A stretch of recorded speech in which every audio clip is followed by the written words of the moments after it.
Hi, friends. I'm your old pal, Papa Dale. I'm a retired pastor, teacher, theologian, and professor with over 50 years of service to the Lord Jesus Christ. My name is Dale Warren. Professionally, I'm known in my writing, teaching, and lectures as D.A. Warren. But my friends just call me Papa Dale, so please just call me Papa Dale. Now you can see the details of my personal testimony, family history, education, and ministry experience in other videos on this playlist.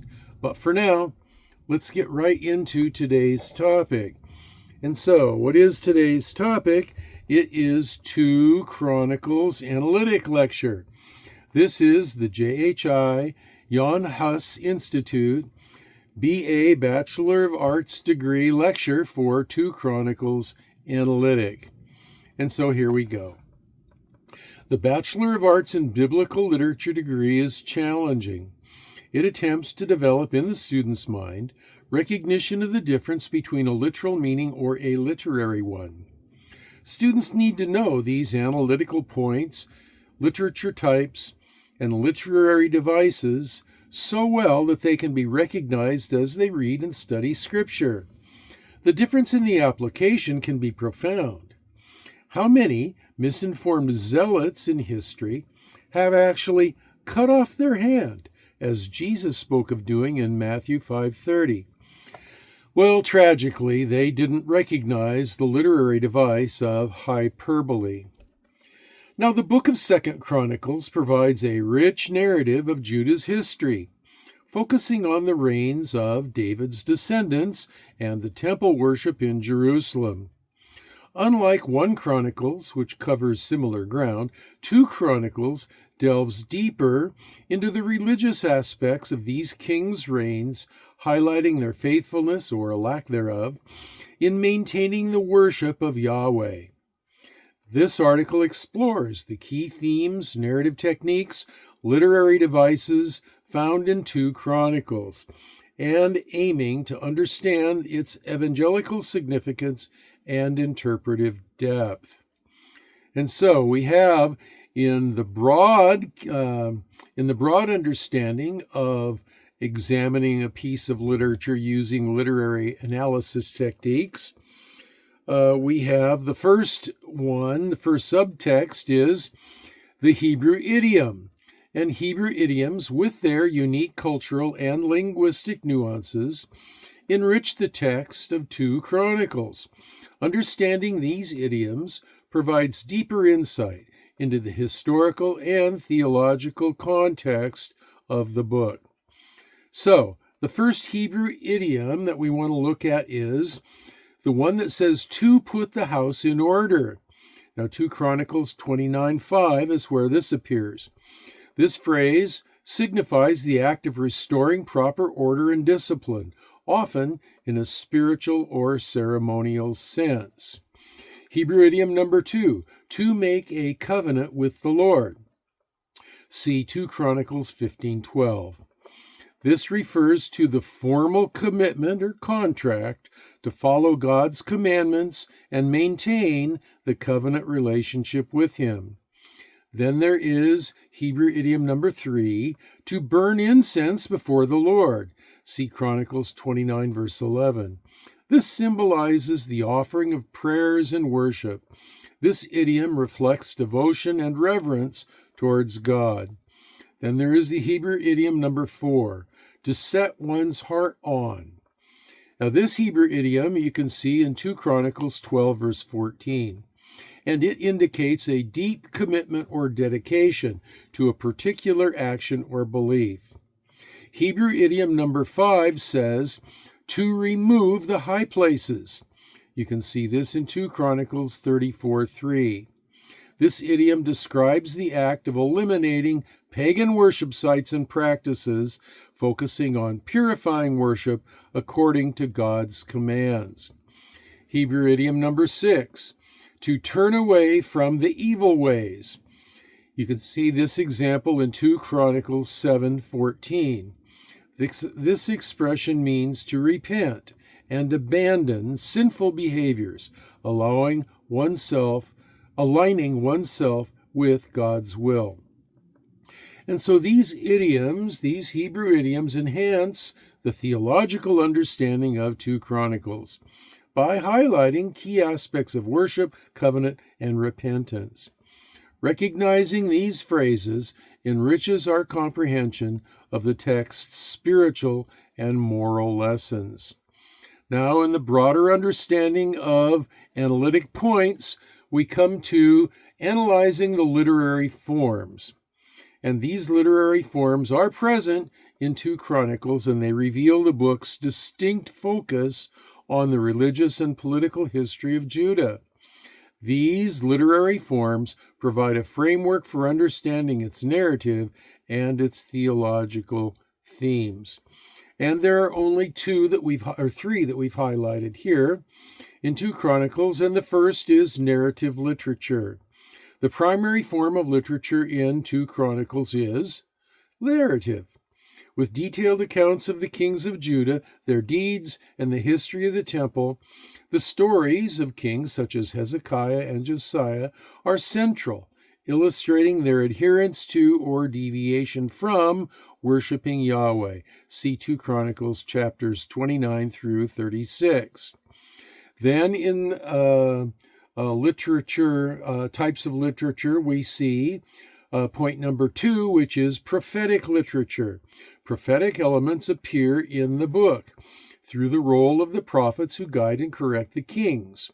For instance, the prophet Isaiah's message to King Hezekiah. See 2 Chronicles 32:20. These are integral to understanding the divine guidance during this period. And then there is the literature type number 3, or law literature. The text emphasizes the observance of the law and the importance of temple worship according to the commandments given in the Mosaic Law. King Josiah's reforms are a key example of returning to the law, and you can see this in 2 Chronicles 34, verses 31 through 32. And so the narrative, the prophetic, and the law literature in 2 Chronicles together create a comprehensive account of Judah's religious history. This analytical approach reveals the book's emphasis on divine law, prophetic guidance, and the shaping of its theological message. Now, the third subcategory under analytic points is the one of literary devices. In 2 Chronicles, literary devices enhance the text's dramatic and theological impact, helping convey its message more effectively through various stylistic techniques. We've highlighted 6 of them. The literary device known as synonymous parallelism is up first. This device is used to reinforce ideas through repetition. For instance, the description of Josiah's reforms uses parallel phrases to emphasize his commitment to God's commands. See 2 Chronicles 34:33. Then there is number 2, antithetical parallelism. This technique contrasts ideas to highlight differences. And we can see this in the juxtaposition of faithful and unfaithful kings. 2 Chronicles 21:12 through 17 illustrate this. Then there is the literary device of imagery.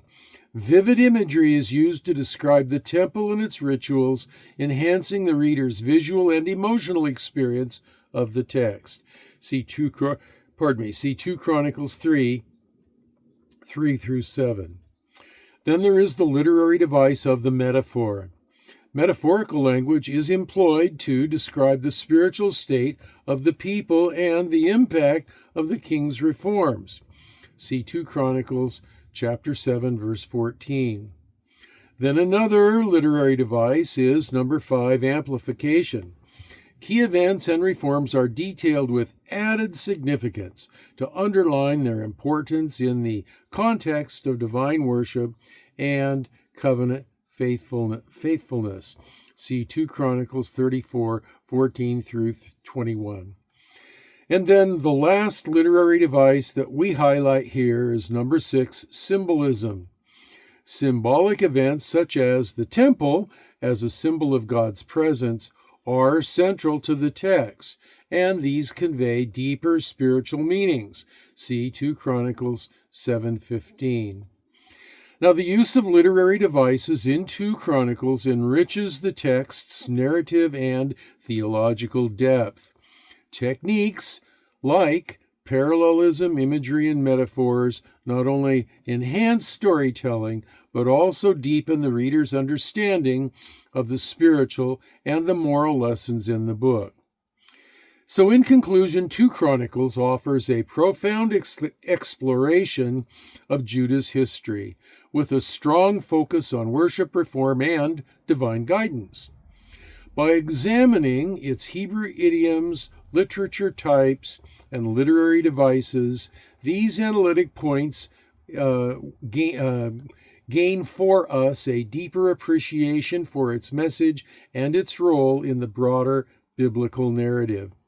Understanding these elements helps in applying the lessons of 2 Chronicles to contemporary Christian life, and it reinforces the importance of faithfulness to Yahweh's commands and the centrality of worship. And so this has been your old pal Papa Dale. The year is 2024. I want to remind you that if you're pursuing the BA, Bachelor degree in Biblical Literature, that it is required that you not only read the Bible twice, 2 different translations, but you also must read these lecture notes. Now, you can do that one of several ways. There is the video transcript that you can read through. I like that because I embellish the notes a lot, and those embellishments only appear in the transcript. But there's also the actual lecture notes that are appended to this section of the video, beneath the video itself, in the video notes comments, or the video notes section, and then also below that in the comment section. So you can find the lecture notes there as well. Now, if the Lord allows, I will return and do another lecture for you. And until then, this has been your old Papa Dale, your host of the 2 Chronicles lecture on the analytics of the book. And I will return. I'm signing off for now, but I hope I will return. And until I do, I'll be praying for you that you will be well and that you will be blessed.